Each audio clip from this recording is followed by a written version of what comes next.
At this point, I'm excited to open the floor for any questions from the audience. You'll see we've got both Howard and Jeff on the stage. There are microphones down at the end of the aisles. I invite you to line up and say what's on your mind. And then together we'll be going back to the Omni Hotel thereafter. If you're interested in continuing the conversation, I strongly encourage you to attend the lunch discussion session that Jeff is going to be leading for those who have more to say on the subject. At this point, please feel free to come on down if you've got anything to say. My name is Leanne Master-Joseph, and I'm the Chief Academic Officer for FUSE, which is an outgrowth of Jamoke Academy in Hartford, Connecticut. You made me think very deeply, very powerfully, so you'll forgive me. I took some notes. First of all, Jamoke Academy in the North End of Hartford is one of the finest institutions I've had the opportunity to become familiar with in the 25 years that I've spent in public and now public charter education. And I was absolutely blessed to be welcomed into that organization as a white female leader by Dr. Michael Sharp. My comment is that I've learned that whether leading from the classroom, the school, the district, or now a national organization, that bravery matters. And in particular, bravery in the face of adversity. Everybody supports bravery when lives are saved in a fire, a hostage standoff, or a tragedy. And whether public, charter, independent, or private, my question is, how do we marginalize the hatred from the conversation so that we're fighting the problem and not each other?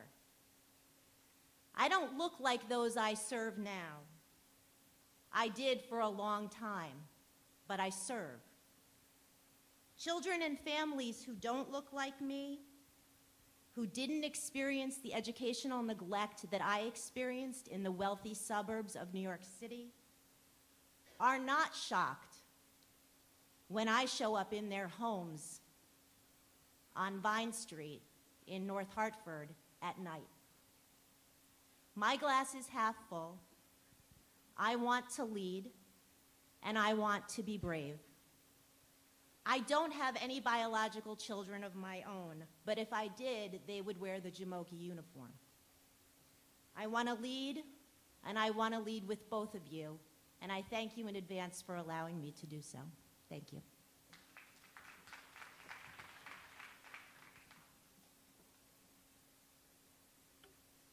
Was there a question? I hope you'll let me lead with you, will you? I have a question. Ann Borwick, I'm co-chair of Jersey Can Education-Based Advocacy Group, and this is for Dr. Fuller. The Opportunity Scholarship Act is dead in New Jersey right now. I have talked to many credible people who tell me that the data on vouchers shows that it doesn't necessarily improve educational outcomes. I need lots of data to show that's not true. Is there data out there that actually would support that we can use to, and why can't we ignite people with this data? Because the people who are telling me the data doesn't support it are pretty credible, and it's sort of harder to fight the battle. See, here's the question. First of all, a voucher is not a school. A voucher is a financial mechanism that allows people to get to a school. Ask all of these people who move to the suburbs so that they don't have to go to school with poor kids in Hartford and New Haven. What kind of study, what kind of data do they need to make that decision?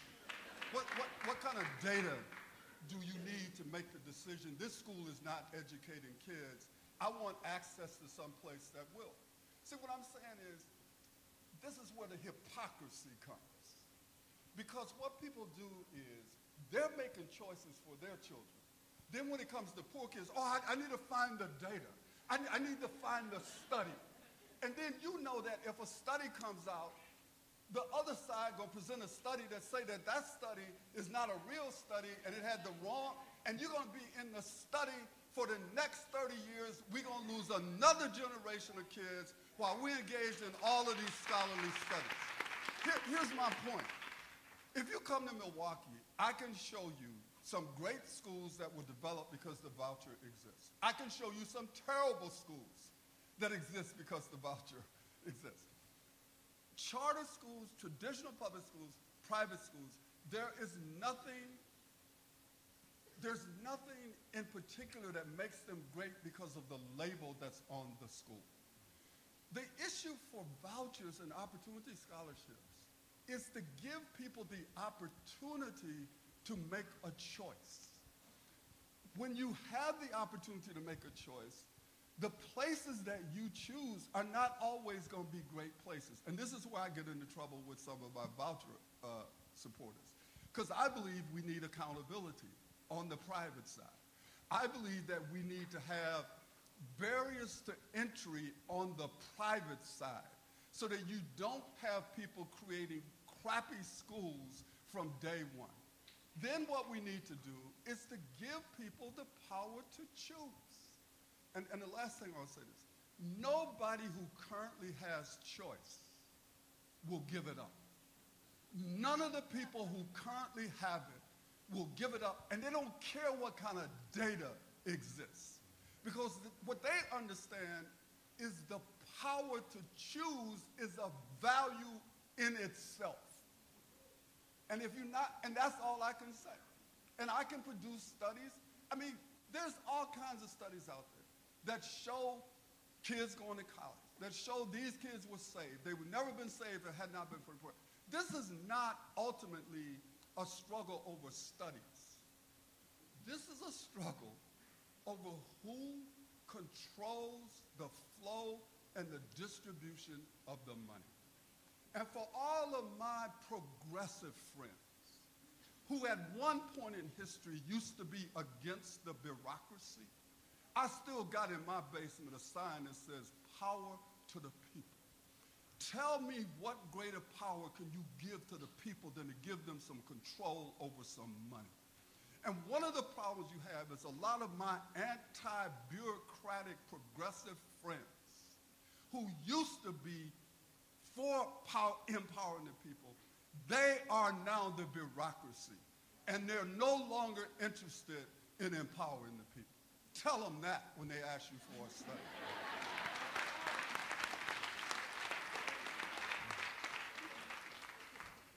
Thank you. Enjoyed both of your presentations. My name is Pastor Kenneth Moles. I serve in Bridgeport, Connecticut, on the Board of Education for the city, and I was a former chair for the Bridgeport Board of Education, and you changed my life, Dr. Fuller, watching while waiting for Superman, and following you and Dr. Ken and others. And I'm new to the reform since 2010, and my mind was totally against charters maybe 2 years ago until I met Dr. Steve Perry. I need both of you to kind of help us in our city. Our Bridgeport have 32 schools, 27 are failing. Of the 27 failing, 18 have been failing more than 10 years. What has happened in the city of Bridgeport, they have institutionalized illiteracy at a level that is just alarming. And it's almost impossible to get real information. I'd like for the two of you to kind of help me.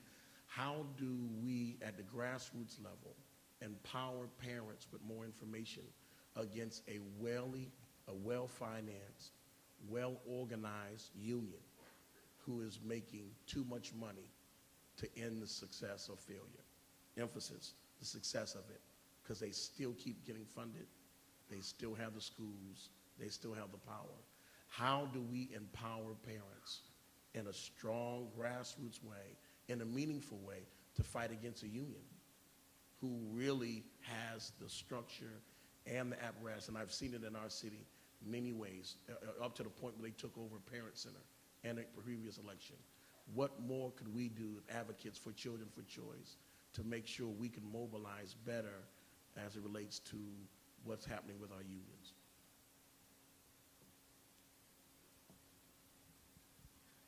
Well, the first thing that I would say is that the schools in your community are not failing. And I think that the way in which we frame this conversation is why we end up in this morass.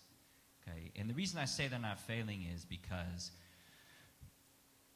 if you look, this is the reality of the schools. okay, in my community and in your community, okay? In my community, there's a community, there's actually a city inside of our city, if you look at a map of Oakland, okay? And that city is called Piedmont. Okay, now I'm at Yale, so it is highly likely there's somebody here from Piedmont. Is anybody here from Piedmont, California? You probably wouldn't admit it if you were. But it's cool. There ain't nothing wrong with Piedmont, right? It's exactly what Howard's describing, is that, right, this is a community where they have said, you know what, we want to control what's going on, right, in our community, so we're going to have our own community, okay? So Piedmont is about 90+% white folks, okay? And where I'm from, it's like one white dude. And he'd be walking down the block in Raiders gear, so he gets a pass. It's like this. So now I haven't told you anything else, okay, about Piedmont, right? Y'all probably have a vision in your head about East Oakland. And how do you think Piedmont schools do? Okay, but how y'all know? Y'all ain't from my community. How do you know that? I mean, you said it with such confidence, like great. How do you know that? Why do you say that? But I didn't tell you anything about Piedmont except who lives there. I didn't tell you they were. What if they're like as broke as white folks that live in the Appalachians? Right? Yeah, because y'all already know. Hey, I don't need to tell you anything else except who goes there. So you don't even tell me who goes to your schools. I already know. And the point I'm making here is this, okay? That everybody knows that what's a wealthy suburb to your community? Greenwich. Wilton, Fairfield. Okay, that just sounds rich. Greenwich. Okay, so Greenwich, all right? So, and Greenwich has public schools, yes? Yes. Okay, so Greenwich Public Schools, okay? If our Greenwich, is there anybody, okay, y'all laughed, okay, when he said Greenwich, so I'm assuming a lot of folks know about Greenwich and they know about Bridgeport, okay? Okay, and they know Bridgeport. So what you also know is that Bridgeport schools, okay, are not resourced like Greenwich schools, correct? Correct. Okay, so, and then everybody knows that. Everybody, man on the street knows, hey, that schools in East Oakland are not, public schools are not resourced like Piedmont. Schools in Bridgeport are not resourced like Greenwich. Everybody knows that, yes? Okay. And then we talk about schools in Bridgeport and East Oakland like they're failing. Okay? When the game is rigged. Okay? It's already over before it began. Okay? It's a farce. Okay? This is what Claude Fisher called failure by design. Okay? The game is already set, and then everybody acts all shocked and stunned when the kids who need the most get the least, and the kids who need the least get the most, and then achievement looks like this. Why the hell are we shocked? That's not failure. That's doing exactly what you're designed to do. Okay? And when you do what you're designed to do, you're not failing, you're succeeding.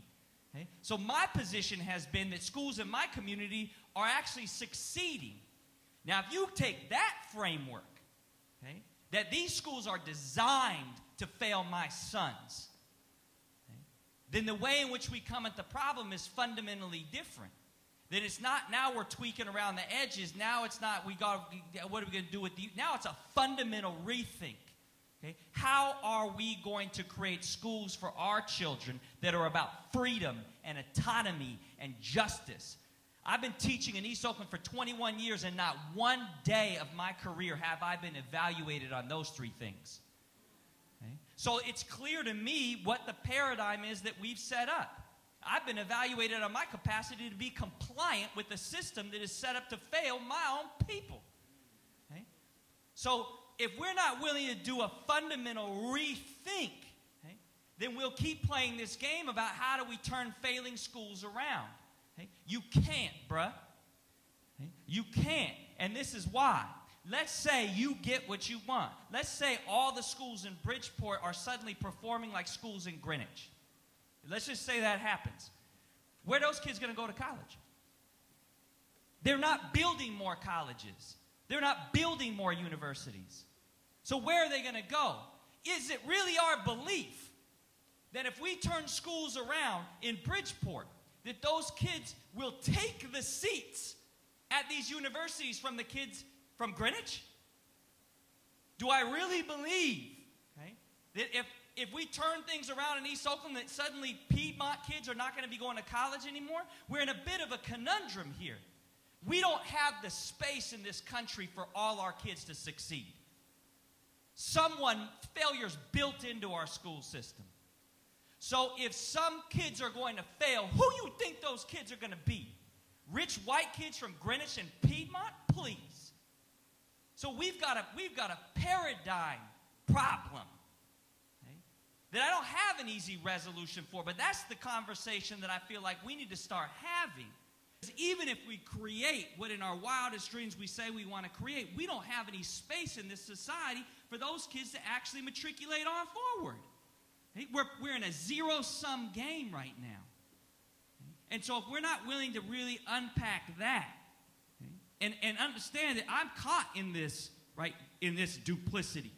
Because I'm going to school every day and teaching and trying to get kids to go to college, while also recognizing, okay, that what I can do in East Oakland is not necessarily going to fundamentally move the meter on the broader paradigm. So I think we have to have both conversations. Number one, hey, I want to work with you, brother, on how to improve what's going on in Bridgeport. Absolutely 100, I'm there. Okay? But only to the degree that we are willing to have a larger conversation, okay, about how we're going to do this broader, bigger rethink, okay, that can start locally, but that needs to begin to bubble up into this larger set of issues that no one wants to touch. Because if we don't touch that bigger issue, then we'll continue to be dealing with the same stuff that Howard said, which is we'll continue to engage in all these, right, this subterfuge about studies and test scores and all these other things, which are really not about creating autonomy and freedom for our young people. Could I say something? Because I totally agree with what Jeff just said. But as you know, I know Bridgeport. Yes, and, you know, when the pastors came, led by Reverend McCullough, to spend a couple of days with me in Milwaukee, my argument to them was, first of all, man, there's all kinds of groups getting money to organize y'all. What you need to do is organize yourself. And let's be clear that the bus company in Montgomery was powerful as hell until Claudette Colvin said, I ain't giving up my seat. Y'all know Claudette Colvin didn't give up her seat before Rosa Parks didn't give up her seat. The reason why I'm raising it that way is you're never going to change any of this unless you fight. And you're not going to be able to fight unless you organize yourself to be able to fight. Because I agree with what Jeff said, there's a longer-term issue, but I want to get our kids in a position where we can start fighting the longer-term issue. So one of the things I would say that you should consider is there always, it seems to me, I just saw Dr. Shara come in, two strategies for change on this front. One of them is you create new and different institutions that will serve our kids better. And then you fight for change in the existing institutions. And so one of the things that happened when the people decided to quit riding the bus was by withdrawing their agreement to be oppressed, they created the environment for change. So what I'm suggesting is we're going to have to think about something radical in Bridgeport. No, we really are. And it's gonna involve some consternation and some difficulties. And the pathways that we're going to have to take are not necessarily going to be immediately understandable or winnable. But the one thing that's clear is Nat Turner and Denmark Vesey had to rebel in order to create the conditions for change. And one of the reasons I can continue to oppress you is because you continue to accommodate my oppression of you. and so I do think there's a pathway. There is. But it's going to be a difficult pathway. And what you all did the other day was one part of moving us, right? Now we got to take these next steps because we got to confront the traditional system because a significant number of our kids are going to always be there. So it isn't enough to create charter schools. It isn't enough to give kids access to private. We got to also confront how we're going to change the traditional system because our kids are in that system too. And that's the next part of what I think we're going to have to talk about. Oh, I didn't see you, Jamila. I know. Good to see you there. Hey, Dr. Fuller, I was in your class back in Marquette back in 1998, to date myself a little bit, right? but Oh my God. yeah. I'm guessing there's still probably snow back in Milwaukee at this time of year. I wanted to know if you, Dr. Fuller, could elaborate on some communities that are doing right by school choice in terms of across the three sectors, providing opportunities for those most economically disadvantaged students. Well, I mean, obviously one of the places and we all need to look very closely at is New Orleans, for a whole bunch of reasons. Because of the ideological and philosophical struggles. But if you set those aside, and I've spent a lot of time in New Orleans, looking at the charter sector, looking at ORSP, what's going to happen there, what's going to happen with the recovery district, and what's going to happen with the Opportunity Scholarship Program. And frankly, I'm worried about all of it. And the main reason I'm worried is something that Jeff said, and that is that I'm worried about our ability to sustain the change because the reform community did not, how can I put this, did not deal with the way race operates in New Orleans and the way that class operates in New Orleans. And we have parachuted in to save y'all without having deep conversations with the people that we're supposed to be saving. Because the last time I looked, you cannot liberate a people and they're not a critical part of their own liberation. And while I do think that some phenomenal things have happened in New Orleans that have been very good for kids, if we're going to sustain this over a longer period of time, we're going to have some different conversations with the people who live in New Orleans. So that's one place that I think is very important for us to look at. I think it's going to be very important to look at what's happening in Newark. In part because a lot of us as reformers are arrogant. We speak to people in arrogant ways. And when people try to respond, we accuse them of being anti-reform. Sometimes they are, sometimes they're not anti-reform, they're anti the way that we are going about the reform. And if we're going to win, we're going to have to learn some lessons from some of the mistakes that we're currently making as we try to implement these options. Now, having said that, I think it's important to look at the work that the Center for Reinventing Public Education is doing in trying to develop portfolio districts. And some of the work that's going on in some districts that are trying to implement portfolio strategies. Because I think those portfolio strategies are a possibility for change of the traditional system. We need to look at places like Dayton. We need to look at DC. We need to look at all of these places where charters have a significant percentage of the student population, and we need to understand how those cities are working, in terms of not just the results, but the involvement of the people in the results. And then the last thing I want to say, as we talk about this choice thing, and Dr. Sharp knows I feel deeply about this, we cannot have all of the high-performing networks run by white people. We can't. No, I'm just saying, and y'all can be mad, whatever. I don't care. I'm saying that you cannot go into Black and Hispanic communities, close schools in those communities, replace them with schools run by white people, and then ask why y'all mad. You see what I'm saying? So no, honestly, I think that we got to go back and pay very close attention to those realities, because ultimately the three-sector strategy is not going to work if we continue to implement it the way we're currently implementing it. I just don't think it's going to be able to be sustained over a long period of time. Let me just add one more thing to that. Malcolm X said once that only a fool would let his enemy educate his children. And I am not of the position that white folks are the enemy, okay, per se.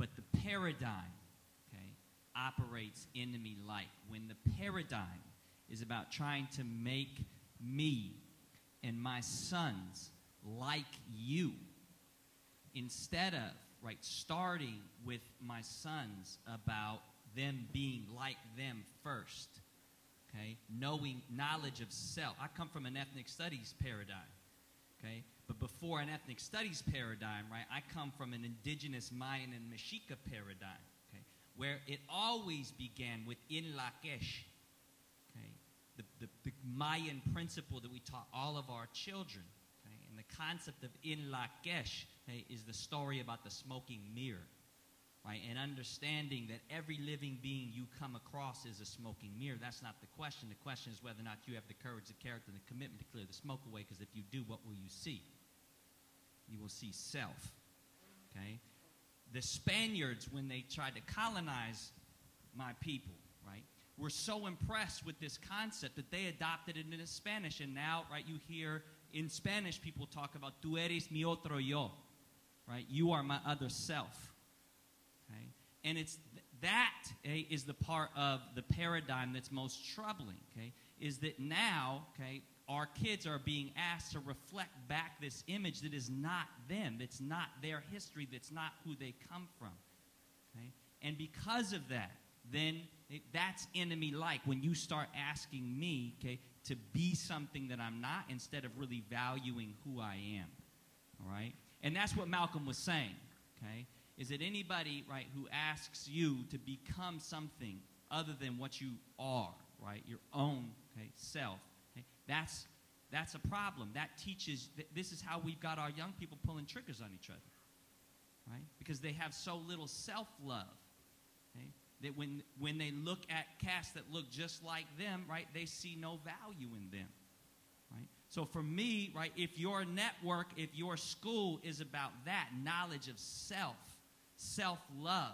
okay, and then beginning to think about how that position, right, brings you to the table, right, then that charter, that network, that paradigm is good with me, right? But I think that's very hard to do, okay, if you don't really understand us, if you don't really understand our history, okay? You don't even understand your own damn history, right? This country is profoundly ahistorical. Most people don't know their own indigeneity. They don't know their own, hey, original language, right? And so I think there's a lot to be learned. Not only, right, you ask some places, hey, go to Otara in New Zealand and go see the school Te Whanau Tuparanga, okay? A Maori school, right, that is in the public system in New Zealand, okay, which is a colonial framework, right?